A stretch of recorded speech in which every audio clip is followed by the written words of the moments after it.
Thank you for welcoming me onto your screens, onto your headphones, depending on how you're watching this. I'm Eddie, and this is the Rollback.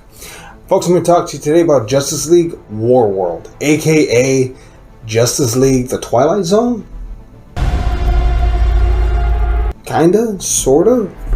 So, Justice League Warworld surrounds the Trinity, right? Superman, Batman, Wonder Woman, each of which having their own story. We start off with Wonder Woman in an old school Wild Wild West kind of way. We have Jonah Hex playing a bit against character, but nonetheless, Wonder Woman's a cow woman in this, fighting off people. She doesn't really know how she has her power. She doesn't understand why she's super. She just knows that she is.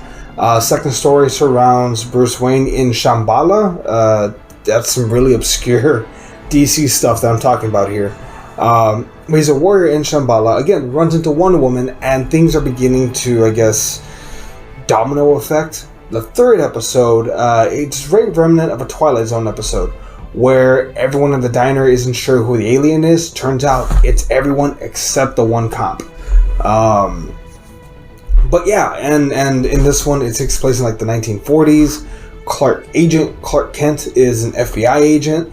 Batman is the Highway Patrol, and Wonder Woman is a foreigner who is very suspicious because she's a foreigner. And it just goes off from there. And the thing is those three episodes in isolation are good. They're good. But then, like, shit hits the fan real quick because they're slowly regaining their memories, but they don't know who the other is. They don't necessarily trust each other.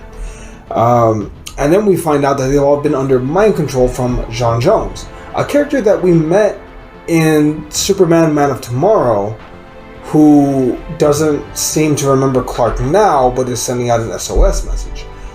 And then we have a Wonder Woman that says, "You're not my Superman, you're just a baby, you're too young to be the Superman that I know." Which is, this movie leaves a lot more questions than it does answers. More questions than answers by far. In addition to that, J'onn J'onzz is clearly in this film. We also get a really cool version of Mongol, actually. A version of Mongol that typically he's a warlord who's trying to gain power and conquer the universe. In this, he feels like a lot like a cult leader, like a cross between like Brother Blood and was it Pastor Black? Pastor Black, I think that's his name.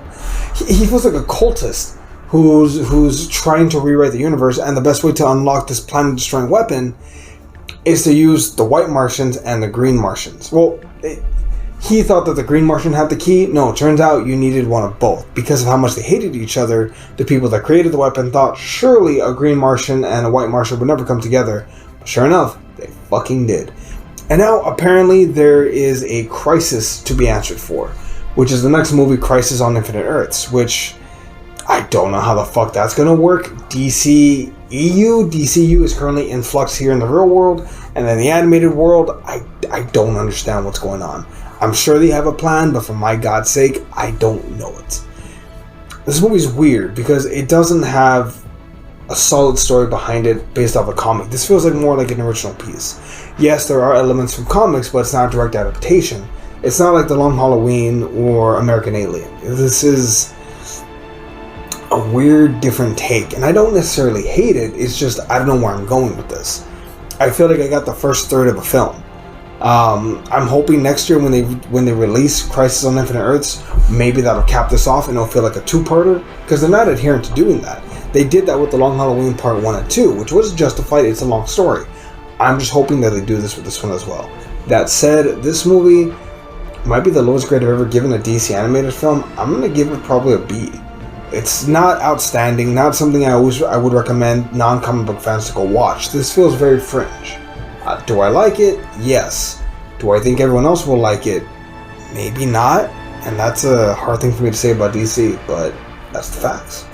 That said, what did you think of this? Go ahead and comment down below. We'd greatly appreciate it. Also, please do us a favor and like and subscribe. Again, we'd greatly appreciate it. We're always trying to grow this channel. That said, catch y'all later.